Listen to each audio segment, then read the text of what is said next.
پارے کی تفصیل خلاصہ ذکر کیا جائے گا۔ 24ویں پارے کا اختتام اس بات کے ساتھ ہے کہ رب ذوالجلال والاکرام نے ارشاد فرمایا ہے من عمل صالحا فلنفسه ومن اساء فعليها وما ربك بظلام للعبید۔ رب جلیل فرماتے ہیں جس نے نیک اور صالح اعمال کرنے ہیں اپنی جان کے لیے، اپنے نفس کے لیے کرنے ہیں، اور جس نے برائی کمانی ہے اسی کے لیے ہے۔ وما ربک بظلام للعبید، جو رب جلیل کی ذات ہے، رب العالمین کی ذات ہے، اپنے بندوں پر ظلم نہیں کرنے والی ہے۔ 25ویں پارے کا آغاز اس بات کے ساتھ ہے کہ رب العالمین ہی کے پاس جو ہے وہ قیامت کا علم ہے، وہی ذات جانتی ہے کہ پھلوں کے جو گوشے ہیں ان میں کیا ہے۔ اسی ذات کے پاس کامل اور مکمل علم ہے کہ کون سا بیج بویا گیا ہے اور اس سے پھل نکلے گا نہیں نکلے گا۔ اللہ اکبر۔ سورہ فصلت جاری ہے، سورہ حامیم سجدہ بھی سے کہا جاتا ہے۔ اس میں جو بنیادی مضمون اللہ تعالیٰ نے ذکر فرمایا ہے وہ توحید ہے، وہ رسالت ہے، وہ آخرت ہے، وہ اثبات رسالت ہے۔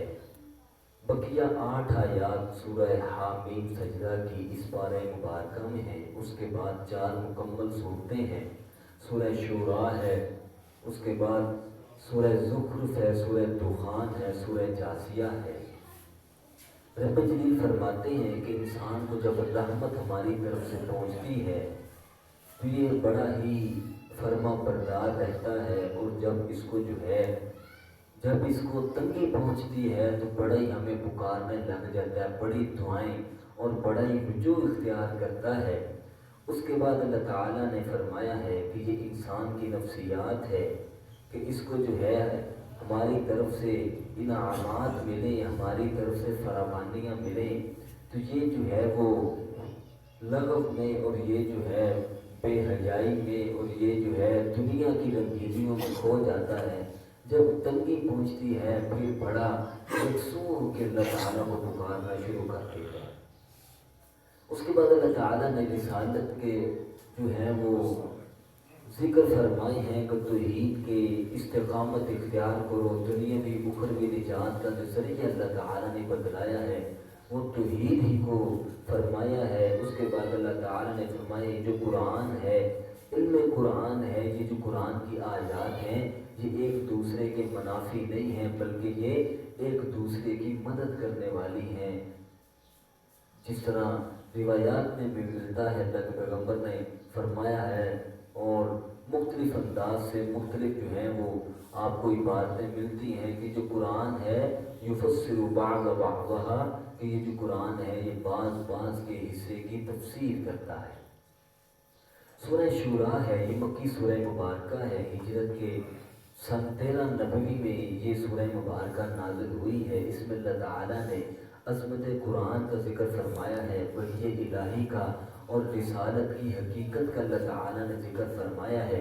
اس میں اللہ تعالیٰ نے اجتماعی نظام کا جو حکم ہے اس کو قائم کرنے کا حکم ارشاد فرمایا ہے کہ اجتماعی جو نظام ہے اس کو قائم کیا جائے۔ اس کے بعد اللہ تعالیٰ نے دلائل توحید ذکر فرمائی ہیں، تکاد السماوات یتفطرن من فوقہن والملائکہ یسبحون بحمد ربہم ویستغفرون لمن فی الارض الا ان اللہ هو الغفور الرحیم۔ رب جلیل فرماتے ہیں کہ یہ جو شرک کرنے والے ہیں، یہ جو اللہ کی ذات کے ساتھ شرک کرتے ہیں، قریب ہے کہ آسمان گر پڑے، اس قدر ان کے جو ہیں وہ کفریہ جملے اور اس قدر اللہ کریم کے لیے جو ہے انہوں نے جو برے نام ہیں، بری نسبتیں ہیں وہ جوڑ رکھی ہیں، جبکہ جو فرشتے ہیں یسبحون بحمد ربہم اپنے رب کی تسبیح بیان کرتے ہیں، اسی ذات کے لیے استغفار کرتے رہتے ہیں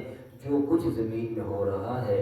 اس کے بعد اللہ تعالیٰ نے فرمایا جن کو تم نے اللہ کے سوا مددگار بنایا ہوا ہے یاد رکھو وما انت علیہم بوکیل، وہ کوئی تمہارے کام نہیں آنے، کوئی تمہارے وہ کارساز نہیں ہے، کوئی تمہارے لیے جو ہے وہ نفع مند ثابت نہیں ہوں گے۔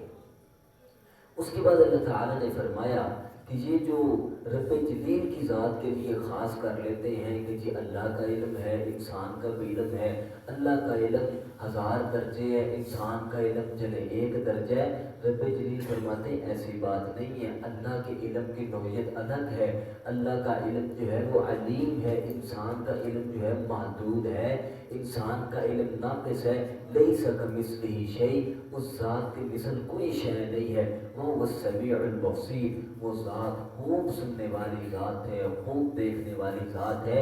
ایسی بات نہیں ہے انسان کے کہ میں بھی دیکھتا ہوں، اللہ کریم بھی دیکھتے ہیں، میں بھی سنتا ہوں، رب کریم بھی سنتے ہیں، میرا سننا ذرا محدود ہے، اللہ کا سننا ذرا وسیع ہے۔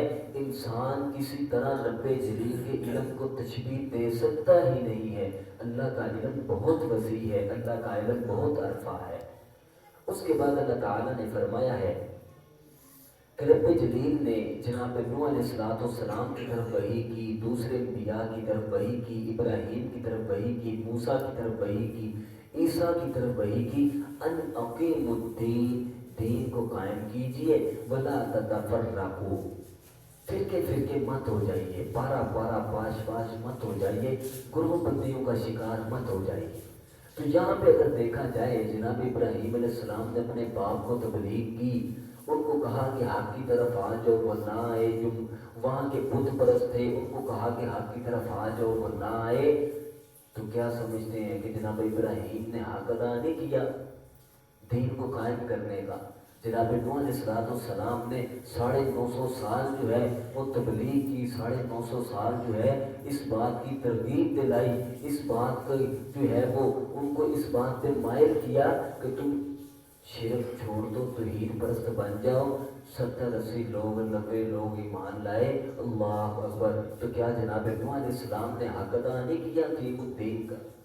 جناب نوح علیہ السلام، جناب ابراہیم علیہ السلام جد الانبیاء ہیں۔ جناب موسیٰ علیہ السلام نے فرعون کو کس قدر کہا کہ تم ایمان لے آؤ، خود کو رب العلیٰ کہنا چھوڑ دو، اللہ سے ڈر جاؤ، اللہ کا خوف کھا لو، وہ نہیں ایمان لائے کہ جناب موسیٰ نے اقیم الدین کو قائم نہیں کیا۔ جناب عیسیٰ علیہ السلام نے اس قدر کہا کہ توحید کو اپنا لو، شرک کو چھوڑ دو، بدبخت جناب عیسیٰ کے درپے ہو گئے، قتل کرنے نکل پڑے، اللہ نے جناب عیسیٰ کو زندہ آسمانوں پہ اٹھا لیا، اللہ اکبر۔ تو انبیاء کا یہاں پہ اللہ تعالیٰ نے باقاعدہ ذکر فرمایا ہے کہ اقیم الدین، اپنا جو ہے دین کو قائم کرنا ہے، جو جہاں پہ جتنی سی وسعت اور طاقت رکھتا ہے اس کے ذمہ ہے اتنا سا وہاں پہ دین قائم کرے۔ اگر ایک انسان ہے وہ اپنے گھر کا سربراہ ہے، اس کے لیے لازم ہے اپنے گھر میں دین قائم کرے۔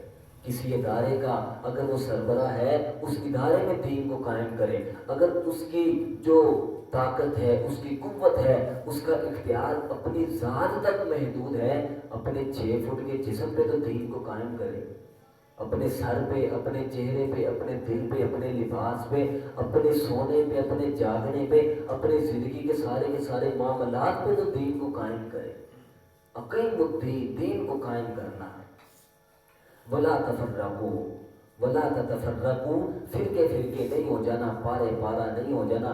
اس کے بعد اللہ تعالیٰ نے صبر و استقامت کا حکم دیا ہے کہ رب جلیل ہی کی ذات کے لیے خالص ہو جائیے، استقامت اختیار کر لیجئے، صبر کے ذریعے سے اللہ تعالیٰ کی مدد اور نصرت کا سوال کیجئے۔ اور کچھ بدبخت ایسے ہیں یستعجل بها الذین لا یؤمنون بها والذین آمنوا مشفقون منها ویعلمون انها الحق، ایسے بدبخت ہیں اللہ اکبر کہ قیامت کی جلدی مچاتے ہیں، کہتے ہیں قیامت کب آنی ہے، قیامت کب آنی ہے، قیامت کب قائم ہونی ہے، عذاب کب آنے ہیں۔ رب جلیل فرماتے ہیں قیامت تو قائم ہونے والی ہے، لفی ضلال بعید، اللہ اکبر۔ اس کے بعد اللہ تعالیٰ نے فرمایا کہ جو من کان یرید حرث الآخرہ نزد لہ فی حرثہ ومن کان یرید حرث الدنیا نؤتہ. یاد رکھو جس کو جو چاہیے ہوتا ہے اللہ کریم نواز دیتے ہیں. جو آخرت کا متلاشی ہے، آخرت کو کامیاب کرنا چاہتا ہے، آخرت میں اللہ تعالیٰ سے انعامات لینا چاہتا ہے، اس کو ملتے ہیں. اور جو دنیا کا متلاشی ہوتا ہے ہم اسے دنیا دے دیتے ہیں. جس کو جو چاہیے اسے عطا کر دیا جاتا ہے. یاد رکھو دنیا کا جو مال ہے وہ تو متاع ہے، وہ تو دھوکے کا سامان ہے، وہ تو خیر قلیل ہے، خیر کثیر نہیں ہے.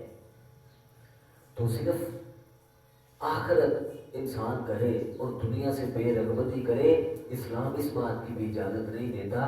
اسلام یہ کہتا ہے ربنا آتنا فی الدنیا حسنہ وفی الآخرۃ حسنہ وقنا عذاب النار. اللہ دنیا بھی اچھی کر دے، آخرت بھی اچھی کر دے، اللہ عذاب قبر سے بھی محفوظ فرما دیجیے.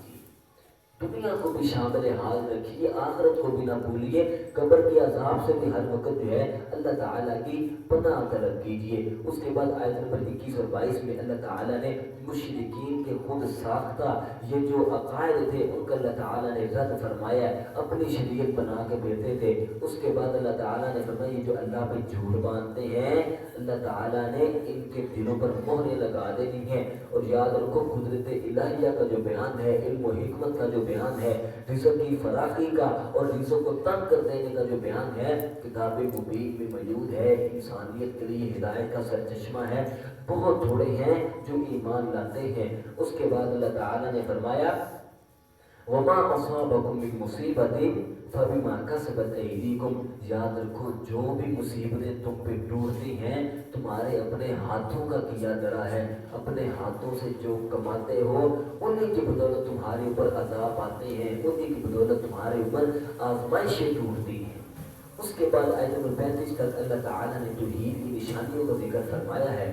آیت نمبر 37 سے 47 تک اللہ تعالیٰ نے اہل ایمان کے اوصاف ذکر کیے ہیں کہ یہ توکل کرنے والے ہیں، اللہ پہ بھروسہ کرنے والے ہیں، اللہ کے سوا کسی کے سامنے ہاتھ اور جولی نہیں پھیلانے والے ہیں، اللہ ہی سے مدد اور نصرت کا سوال کرنے والے ہیں، کبیرہ گناہوں سے بچتے ہیں، ماں باپ کی نافرمانی نہیں کرتے ہیں، شرک نہیں کرتے ہیں، شرک بیزاری دین بیزاری گفتگو نہیں کرتے ہیں، بے حیائی کے کاموں سے بچتے ہیں، اپنی نگاہوں کی حفاظت کرتے ہیں، نمازوں کا احترام کرتے ہیں، دین والوں کا احترام کرتے ہیں. اور اس کے بعد فرمایا خرچ کرنے والے ہوتے ہیں اللہ کی راہ میں، چپکے بھی خرچ کرتے ہیں، اعلانیہ بھی خرچ کرتے ہیں. یہ لوگ اہل ایمان ہیں، مومن ہیں. اس کے بعد اللہ تعالیٰ نے آیت نمبر 47 سے 50 تک اللہ اکبر اس بات کی دعوت دی ہے کہ ایمان کو قبول کر لو اس سے قبل کہ عذاب آ جائے. اللہ کے دین کو قبول کر لو، اللہ کا حکم مان لو. للہ ملک السماوات والارض، اللہ ہی کے لیے ہے زمین و آسمان کی بادشاہت. اور وہ ذات ایسی ذات ہے یخلق ما یشاء، جس کو چاہتا ہے جو چاہتا ہے تخلیق فرماتا ہے. یہب لمن یشاء اناثا ویہب لمن یشاء الذکور. وہ ذات جس کے لیے چاہتی ہے بیٹے دیتی ہے، جس کو چاہتی ہے بیٹیاں دیتی ہے. وہ ذات جس کے لیے چاہتی ہے اس کو بھانج رکھتی ہے. وہ ذات رب العالمین کی ذات ہے، وہ ذات جو چاہے وہ کرنے پہ قادر ہے. اس کے بعد اللہ تعالیٰ نے وحی کی صورتوں کا ذکر فرمایا ہے. اور اللہ کے پیارے پیغمبر محمد کریم صلی اللہ علیہ وسلم آقا کی مبارک ذات پہ تو 3 طرح کی وحی جو تھی وہ پہنچتی تھی کہ جی وراء الحجاب، حجاب کے پیچھے سے جو گفتگو اللہ تعالیٰ فرماتے وہ بھی ہوتی. اس کے بعد رب ذوالجلال والاکرام جو ہے دل میں بھی بات ڈال دیتے. تیسری وحی کی صورت فرشتہ بھی آ جاتا وحی لے کے. اس کے بعد آیت نمبر 51 سے 53 تک اللہ تعالیٰ نے فرشتے کا جو پیغام ذکر کیا ہے، فرشتے کا جو ہے وہ ذکر فرمایا ہے کہ رب ذوالجلال والاکرام جو ہے ان کے ذریعے بھی وحی فرما دیتے ہیں. سورہ زخرف ہے، زخرف کا معنی ہوتا ہے سننا. یہ مکی سورہ مبارکہ ہے، اس میں اللہ تعالیٰ نے عقیدہ توحید کا، رسالت کا ذکر فرمایا ہے، نبوت پر جو اعتراضات ہوئے ہیں ان کا اللہ تعالیٰ نے جواب دیا ہے، مشرکانہ جو خرافات ہیں، جو مشرک جن خرافات کا ارتکاب کرتے تھے ان کا اللہ تعالیٰ نے ذکر فرمایا ہے، ان کا علاج ذکر فرمایا ہے۔ اس کے بعد قرآن کی دعوت ہے، مشرکین کی جو ہے اللہ تعالیٰ نے حرکتوں کا ذکر فرمایا ہے۔ آیت نمبر 1 سے 8 تک اللہ تعالیٰ نے توحید الوہیت کا ذکر فرمایا ہے۔ آغاز ہوتا ہے حامیم والکتاب المبین، حروف مقطعات سے اس سورہ مبارکہ کا آغاز ہے۔ آگے فرمائے اِنَّا جَعَلْنَاهُ قُرْآنًا عَرَبِيًّا لَعَلَّكُمْ تَعْقِلُونَ، ہم نے اس قرآن کو جو ہے عربی میں نازل کیا ہے تاکہ تم سمجھ سکو، یہ بڑی فصیح زبان ہے، بڑی بلیغ زبان ہے۔ اردو زبان ہو یا انگریزی زبان ہو، کوئی لفظ ہوتا ہے اس کا ایک ہی معنی ہوتا ہے بعض اوقات۔ عربی زبان کے اندر اس قدر وسعت ہے، انسان اگر کہتا ہے نا عین، عین کا معنی آنکھ ہوتا ہے، عین کا معنی چشمہ بھی ہوتا ہے، عین کا معنی جو گلاسز ہوتے ہیں انسان آنکھوں میں لگاتا ہے اینک، اس کو بھی عین کہا جاتا ہے۔ عین جو ہے اس چور کو یا اس جو ہے وہ جو خیال رکھنے والا ہوتا ہے، جو اپنا کسی کے اوپر نظر رکھنے والا ہوتا ہے، اس کے متعلق بھی عین کہا جاتا ہے، اور بھی بڑے معنی مل جاتے ہیں۔ عربی زبان میں بڑی وسعت ہے۔ رب جلیل فرماتے ہیں ہم نے قرآن کو عربی زبان میں نازل کیا ہے لعلکم تعقلون، تاکہ تم سمجھ سکو، یہ ام الکتاب ہے، اس میں اللہ بلند و بالا کی طرف سے جو ہے وہ حکمتیں ہیں تمہارے لیے۔ اس میں اللہ تعالیٰ نے دلائل توحید کا ذکر فرمایا ہے، توحید الوہیت کا ذکر فرمایا، توحید ربوبیت کا ذکر فرمایا، توحید اسماء و صفات کا ذکر فرمایا۔ توحید الوہیت جو ہے اس کا تعلق عبادت کے ساتھ ہے، الوہیت کا تعلق عبادت کے ساتھ ہے۔ ربوبیت کا تعلق جو ہے وہ رب ذوالجلال والاکرام نے فرمایا یہ اس ذات کے ساتھ خاص ہے، وہ رب العالمین ذات ہے، وہ پالنے والی ذات ہے۔ رب کا تعلق، ربوبیت کا تعلق رب کے ساتھ ہے، اس ذات کے ساتھ خاص ہے۔ اسماء و صفات کا جو تعلق ہے وہ افعال کے ساتھ ہے۔ مکے کے جو مشرک تھے وہ ربوبیت بھی مانتے تھے کہ اللہ رب ہے، اللہ پالنے والا ہے، اللہ دینے والا ہے، اللہ کھلانے والا ہے، اللہ ہمیں نوازنے والا ہے، ربوبیت مانتے تھے۔ اس کے ساتھ اسماء و صفات بھی مانتے تھے کہ اللہ ہی کے لیے سارے کے سارے افعال ہیں۔ الوہیت نہیں مانتے تھے، الہ ماننا، اسی ذات کے لیے خاص ہو کے عبادات بجا لانا، اس بات میں ان میں کجروی تھی، ٹیڑھ پن تھی۔ رب جلیل نے ان کے لیے کوئی انعام نہیں رکھا، کوئی ان کے لیے اللہ تعالیٰ نے اپنی طرف سے فضل نہیں رکھا۔ اس کے بعد آیت نمبر 9 سے 25 تک دلائل توحید ہیں۔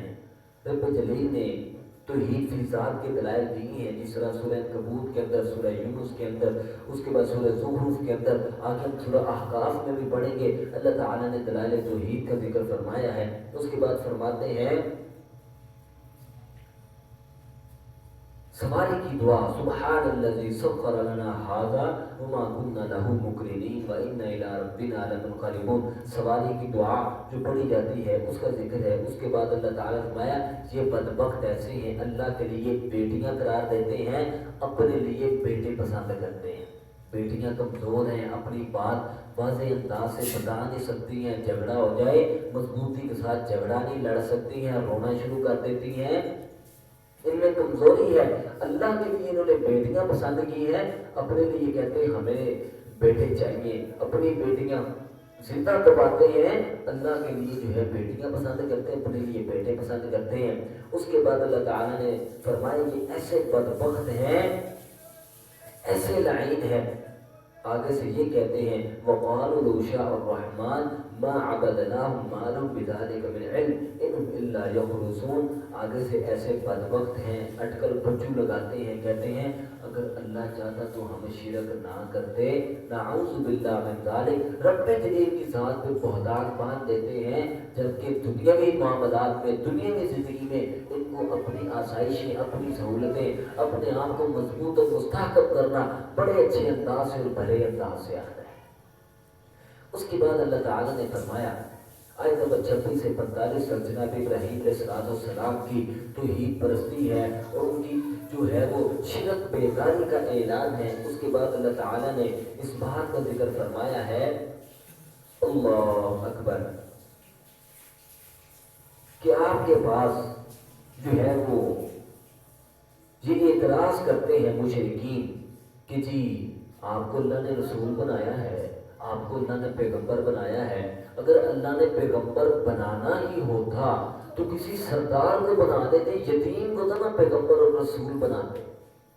ایسے بدبخت لوگ کہتے اگر اللہ نے پیغمبر بنانا ہوتا، اللہ نے رسول بنانا ہوتا، اللہ نے جو ہے رسالت دینی ہوتی، ولید بن مغیرہ جو ایک مکے کی وادی کا سردار ہے اس کو نا جو ہے وہ دے دی جاتی رسالت اور اس کو سرداری، اور جو عروہ بن مسعود ثقفی ہے اس کو نا سرداری دے دی جاتی. آپ ہی کو کیوں دی جاتی سرداری اور آپ ہی کو کیوں دی جاتی یہ منزلت، آپ ہی کو کیوں دی جاتی یہ جو اللہ تعالیٰ نے رسالت دی ہے. ایسے بدبخت لوگ. تو رب جلیل نے فرمایا جو اپنی ہٹ درمی کی، جو دین مخالفت کی جو ہے مضبوطی پہ ڈٹے ہوئے ہیں، رب جلیل نے ان کے لیے ایک شیطان بھی مقرر کر دینا ہے. وہ ان کو اور جو ہے برائی پہ اکسائے گا، ان کو برائی پہ جمع کرے گا، ان کے لیے پھر اور دردناک عذاب ہے. اس کے بعد اللہ تعالیٰ نے آیت نمبر 46 سے 56 تک جناب موسیٰ علیہ السلام کی جو دعوت توحید ہے اس کا ذکر فرمایا ہے. موسیٰ علیہ السلام کا فرعون بدبخت نے مذاق اڑایا، کہنے لگا تم کہتے ہو کہ میں ایمان لے آؤں، میں رب العالمین کی اطاعت کر لوں تو مجھے باغات ملیں گے، مجھے جو ہے نہریں ملیں گی، میرے لیے بڑی آسانیاں بڑی آسائشیں ہوں گی. میرے پاس اب بھی تو سارا کچھ ہی ہے نا، باغات بھی ہیں، میرے پاس نہریں بھی ہیں، عورتوں کی بھی فراوانی ہے، ہر چیز میرے پاس وافر موجود ہے. تم تو کیا ہو، تم تو نعوذ باللہ من ذالک مہین ہو، رسوا کن ہو، تم تو سیدھے طریقے بات بھی نہیں کر سکتے. فرعون نے جناب موسیٰ علیہ السلام سے کہا ام انا خیر من هذا الذی هو مہین ولا یکاد یبین، تم تو بات بھی نہیں سیدھی کر سکتے، تم تو ہے بھی رسوا کن، نعوذ باللہ من ذالک. ایسا بدبخت پیغمبر کے بارے میں ہرزہ سرائی کرتا ہے.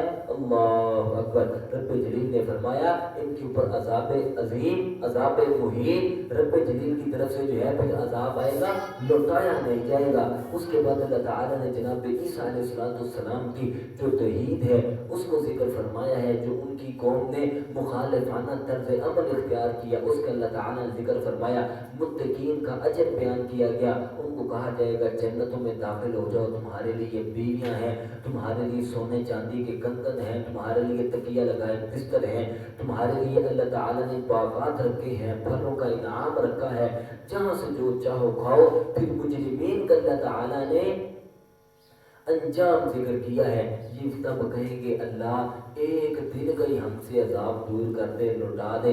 رب ذوالجلال والاکرام ان سے پھر عذاب دور نہیں کریں گے. اس کے بعد دلائل توحید ہیں، تسلی دی گئی ہے. اے میرے پیارے پیغمبر آپ تسلی رکھیے. اللہ اکبر. اس کے بعد سورہ دخان ہے. دخان کا معنی دھواں ہے، دھواں. مکی سورہ مبارکہ ہے. اس میں اللہ تعالیٰ نے جو بنیادی مضمون ذکر فرمایا ہے وہ عقائد ہے، وہ توحید ہے، وہ عقیدہ رسالت ہے، وہ آخرت ہے، وہ دنیا کی بے ثباتی ہے، وہ دنیا کی ہلاکت ہے، وہ دوزخ کا تذکرہ اللہ تعالیٰ نے فرمایا ہے. کہ رب ذوالجلال والاکرام نے فرمایا آغاز حامیم کے ساتھ. حوامیم جو 5 صورتیں 7 صورتیں ملتی ہیں انہیں میں سے ایک سورہ مبارکہ یہ حامیم والکتاب المبین انا انزلناہ فی لیلۃ مبارکہ انا کنا منذرین فیہا یفرق کل امر حکیم. کچھ لوگ ہیں جو سمجھتے ہیں کہ جی یہ جو معاملات بڑے اہم ہوتے ہیں ان کا اللہ تعالیٰ نے جو فیصلہ فرمانا ہوتا ہے وہ 15 شعبان کی جو نصف شعبان کی رات ہے اس کو فرماتے ہیں، جبکہ ایسی بات نہیں ہے. رب جلیل فرماتے ہیں انا انزلناہ فی لیلۃ مبارکہ. رب جلیل نے اس کو مبارک رات میں نازل کیا ہے. اور مبارک رات کون سی رات ہے؟ سورہ جو ہم نے پڑھی انا انزلناہ فی لیلۃ القدر وما ادراک ما لیلۃ القدر. تو یہ تو لیلۃ القدر کی رات کو مبارک رات کے ساتھ تعبیر کیا گیا ہے. اس کے بعد عظمت قرآن کے ساتھ اس کا آغاز ہے۔ اللہ تعالیٰ نے جو ہے اس سورہ مبارکہ میں جو ہے وہ توبے کا ذکر فرمایا، دجال کا، فتح مکہ کا، یہ جو سارے مضمون ہیں اس سورہ مبارکہ میں ذکر ہوئے۔ اس کے بعد سرکش لوگوں کا انجام ذکر کیا گیا ہے، فرعون کا اور اس کی اور جو مختلف قسم کی جو اس کے ہم نوا تھے ان کی ہلاکتوں کا ذکر ہے۔ 6 اقوام کا بنیادی طور پر اس سورہ مبارکہ میں ذکر ہے۔ رب جلیل فرماتے ہیں ہم نے جو کچھ زمین و آسمان کے درمیان پیدا کیا ہے یہ کوئی کھیل کود کا سامان نہیں ہے، کھیلنے کودنے کو نہیں پیدا کیا، یہ بامقصد ہے۔ اس کے بعد اللہ تعالیٰ نے جہنمیوں کے جو کھانے ہیں ان کا ذکر فرمایا، ان شجرۃ الزقوم طعام العظیم۔ رب جلیل نے فرمایا جو جہنمیوں کے جو غذا ہوگی وہ تھوڑ کا درخت ہوگا، وہ گندک کے لباس ہوں گے، وہ پیٹ کا جو ہے وہ ان کے لیے پینا ہوگا اور ان کے لیے بڑے دردناک جلا دینے والے عذاب ہیں۔ اور بعض جہنمی ایسے ہوں گے ان کی جو ایک داڑھ ہوگی وہ بہت پہاڑ جتنی ہوگی۔ اللہم اجرنا من النار۔ تو جسم کی جو انسان کی مکمل جو انسان کے اعضاء ہوں گے وہ کس قدر بڑے ہوں گے، جس قدر بڑا جسم اس قدر عذاب میں زیادہ جلایا جائے گا، اور وہ جہنم کس قدر بڑی ہوگی۔ اللہم اجرنا من النار۔ اس کے بعد اللہ تعالیٰ سے کہا جائے گا ذق انک انت العزیز الکریم، اب یہ چکھو جو تم دنیا میں جھٹلاتے تھے، اب یہ غالب اور حکمتوں والے رب کی طرف سے عذاب آن پہنچے، اب اس کو بھگتو۔ اللہ تعالیٰ ہم نے حق کی توفیق عطا فرمائے۔ اس کے بعد متقین کا اللہ تعالیٰ نے جزا کا ذکر فرمایا ہے کہ یہ اعمال میں لگے رہتے ہیں، صالح اعمال کرتے رہتے ہیں، اللہ کی رحمتوں کے متلاشی بنے رہتے ہیں۔ رب جلیل نے ان کے لیے جو ہے جو بڑے انعامات رکھے ہیں، اور قیامت کے دن تو اللہ تعالیٰ نے محشر کے میدان میں موت کو بھی مینڈے کی شکل میں ذبح کر دینا ہے، وہاں پھر کسی کو موت نہیں، یعنی خالدین فیہا، جو جنت میں گیا وہ ہمیشہ جنت میں، جو جہنم میں گیا وہ ہمیشہ جہنم میں۔ اس کے بعد سورہ جاسیہ ہے، سورہ جاسیہ میں اللہ تعالیٰ نے توحید کا، آخرت کا ذکر فرمایا، جس طرح سورہ دخان کے اندر اللہ تعالیٰ نے عذاب کا ذکر فرمایا، اسی طرح اس سورہ مبارکہ میں بھی 3 گروہوں کا اللہ تعالیٰ نے ذکر فرمایا ہے۔ پہلا گروہ ایسا ہے جو سخت قسم کے جھوٹے لوگ ہیں، آیت نمبر 7 سے 11 تک سخت قسم کے جو جھوٹے لوگ ہیں ان کا اللہ تعالیٰ نے ذکر فرمایا ہے کہ یہ ایسے متکبر ہیں، اللہ کی آیات آتی ہیں یہ مذاق بناتے رہتے ہیں، اللہ کی نشانیاں آتی ہیں، اللہ کے معجزات آتی ہیں، اللہ کی طرف سے احکامات آتے ہیں، یہ مذاق بناتے رہتے ہیں، مذاق و ٹھٹھا بناتے رہتے ہیں۔ دوسرے لوگ آیت نمبر 17 سے 19 تک اہل کتاب کا گروہ ہے، حسد کے مارے لوگ ہیں، حسد کی بدولت ایمان اور اسلام اور پیغمبر کی ذات پر یقین نہیں لاتے، حسد کی بنا پہ۔ تیسرے لوگ جو ہے فرمایا یہ بھی جہنمی ہے، اور تیسرے لوگ جن نفس کے پیروں ہیں، نفس کی پیروی کرنے والے ہیں، اپنی نفس کے مطابق چلنے والے ہیں، نفس کو اپنا الہ معبود اور خدا بنا کے پھرتے ہیں۔ میرا جسم میری مرضی، میرا جسم جو ہے وہ یہ چاہتا ہے، میرے جسم کو تنگی ہے، میرے اعضاء کو تنگی ہے، میں گھنٹہ درس سنوں، 3 گھنٹے تراویح پڑھوں، 2 گھنٹے لگا کے سپارہ پڑھوں، میرا نفس، میری ذات، میرا جسم، میرا ذہن، میرے ہاتھ، میرا جو ہے میرے جو ذاتی خواہش ہے وہ اس بات کو تسلیم نہیں کرتی، میں نے ایسا نہیں کرنا۔ جو نفس کے پیرو ہیں رب جلیل نے فرمایا یہ دہریے قسم کے لوگ ہیں، ان کے لیے بھی عذاب مہین ہے، اور ان کے لیے بھی اللہ تعالیٰ کی طرف سے دردناک عذاب ہے۔ یاد رکھو زندگی موت اللہ ہی کی ذات دیتی ہے، قل اللہ یحییکم ثم یمیتکم ثم یجمعکم الی یوم القیامہ، اللہ ہی کی ذات ہے، تمہیں زندہ کرتی ہے، تمہیں موت دے گی، پھر تمہیں جمع کرے گی قیامت کے دن۔ اس دن کے لیے کوئی شک نہیں ہے، لیکن اکثر لوگ یہ جانتے نہیں ہیں، بھول میں ہیں۔ اس کے بعد اللہ تعالیٰ نے آیت نمبر 26 سے 35 تک قیامت کے احوال کا ذکر کیا ہے، جھوٹوں کے انجام کا ذکر کیا ہے، فرمایا گھٹنوں کے بل ہر امت آئے گی۔ اس کے بعد اللہ تعالیٰ نے فرمایا جو قرآن پر ایمان لانے والے ہیں، اللہ اکبر، ان کے لیے ہی اللہ تعالیٰ نے انعامات رکھے ہیں۔ فَلِلَّهِ الْحَمْدُ رَبِّ السَّمَاوَاتِ وَرَبِّ الْعَرْضِ رَبِّ الْعَالَمِينَ۔ اللہ ہی کے لیے ساری کی ساری تعریفات ہیں. وہ رب السماوات والارض ہے، وہ رب العالمین ہے، اسی کے لیے ساری کی ساری زمین و آسمان کی کبریائی ہے. وَهُوَ الْعَزِيزُ الْحَكِيمُ، وہ ذات غالب ہے، وہ حکمتوں والی ذات ہے. اسی بات کے ساتھ آج کے پارے کا اختتام ہے. رب ذوالجلال والاکرام سے دعا ہے اللہ تعالی ہمیں مزید احسن انداز سے قرآن فہمی نصیب فرمائے. وما توفیقی الا باللہ. السلام علیکم ورحمۃ اللہ.